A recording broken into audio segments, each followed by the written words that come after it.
EA continue to bewilder me with their decision making. They're diabolical decision making. Every time something comes up about them, I'm thinking, what goes on in the heads of the higher ups of EA? Battlefront 2 was dead in the ground back in December 2017 after its launch with the microtransactions, everything. We don't need to go on about it, you know the story.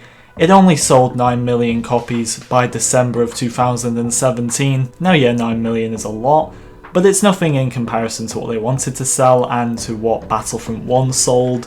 However, things have only gone up since the game's cancellation back in April. I know I'm not the first one to cover this, but obviously I was going to make a video about this whole situation, and trust me right here, I think I'm going to be a lot harsher than a lot of people because EA are missing out on a lot of money. And when I say money near EA, they must get excited. They must. It's EA. I know every company gets excited about money, but this is EA.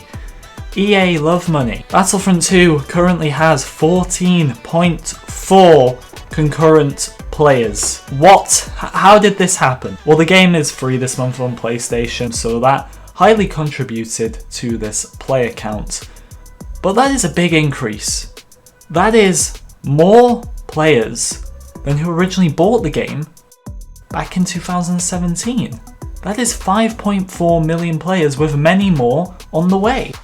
And I'll leave a link to GameStat in the description where I'm getting all these stats from, but 14.4 million players, that is from a game that, like I said, was dead in the ground and had to do a lot of work. It had to get rid of a horrible progression system, it added in a lot of heroes, a lot of reinforcements, a lot of maps, not many weapons, but what can we do? Only for EA to eventually pull the plug.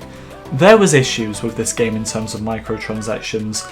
Not many skins were getting added to the game. The ones that weren't exactly the best of skins, and when we did get a pretty good skin here and there, like let's say Jedi Knight Armor Anakin Skywalker, they would be lazy and they wouldn't change the face. The same thing with the Darth Maul Old Master skin. They didn't make him older at all, it's the same face. And they started becoming very lazy with the skins that they added.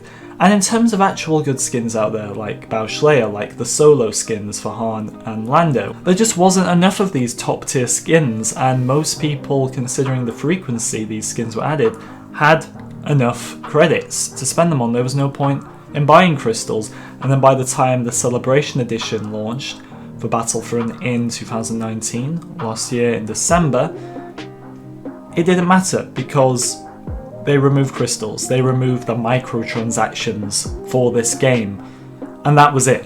Like I said a few weeks ago in my video, that was the game dead in the ground at that point because there was no way of them making money. The only way you could buy crystals is if you didn't have the Celebration Edition, and most people who play the game bought the Celebration Edition unless they had enough credits for everything, which wasn't unlikely as well. So there was a big issue. Not enough funding was given to this game to pump out continuous high quality skins.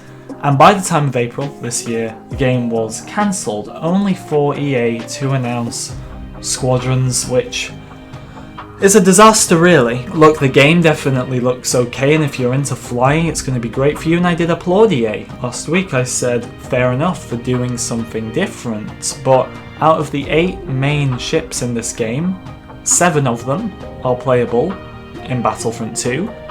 The same going with Battlefront 1, a few of them were playable in that as well. The only new one is the TIE Reaper. And they've sold out a game with the iconic characters such as Vader, Grievous, Obi-Wan, for a flying game which is now confirmed to have no post-game support. No updates, no microtransactions, no sort of DLC.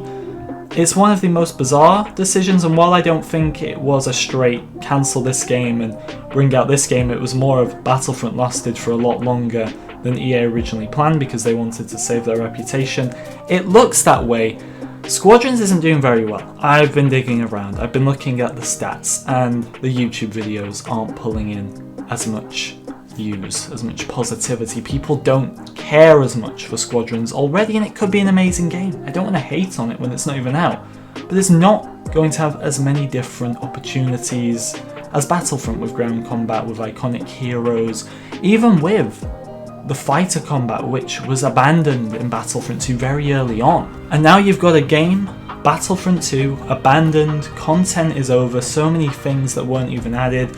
Ben Walk, the former community manager, came out recently and said they were this close to adding star card loadouts to the game, so more content was planned. The ISB agent resembles Ahsoka, Padme, all that stuff. We know what's going on, and EA pulled the plug. A gold mine, and EA, if you're watching, listen to this part. A gold mine of money. Remember, you like money. It's sat there waiting for you with Battlefront 2. They can't go back to it now. People still thinking they can. The petition's still out there. Lead designer Dennis is gone, and I don't think they would continue the game without him, considering he was crucial to both Battlefront 1 and Battlefront 2. Whether you agree with every decision Dennis made or not, he was behind Battlefront 1, he was behind Battlefront 2. I don't think they would go on without him. All the other developers have now left Battlefront 2. They wouldn't bring a game back so early on just after cancelling, if at all. So in terms of this video, did people think I was moaning to bring Battlefront 2 back? No, it's over. I'm basically just here making fun of EA's stupidity and overall lack of knowing what the fans actually want, lack of knowing what their players want, lack of intelligence. EA are stupid at this point. I don't take that back. Good luck with Squadrons, guys. I'm sure you're going to enjoy it. I may do some stuff on it, but LEGO Star Wars is my priority. What was going through this company's head? 14.4 concurrent players. I'm sorry, and imagine what that number would be if the game hadn't been abandoned, because a lot of people like myself who've played it since day one haven't touched the game now in, like, I think it's 2 weeks for me, a week, 2 weeks, something like that. I know people who've played it since launch who haven't touched it in a month now. Star Wars Battlefront genuinely could have been up there with the top games of our times right now, and people laugh when I say that, but it could have, with the right support, with the right amount of skins added to the game, with the right amount of heroes. But EA won't do that. They clearly don't see the gold mine they're sitting on, and I'm surprised, because once again, even for those EA employees at the back, gold mine, try and keep that in mind. It's just awful decision making, and I just wanted to laugh at EA in this video. Well done, guys, you did good.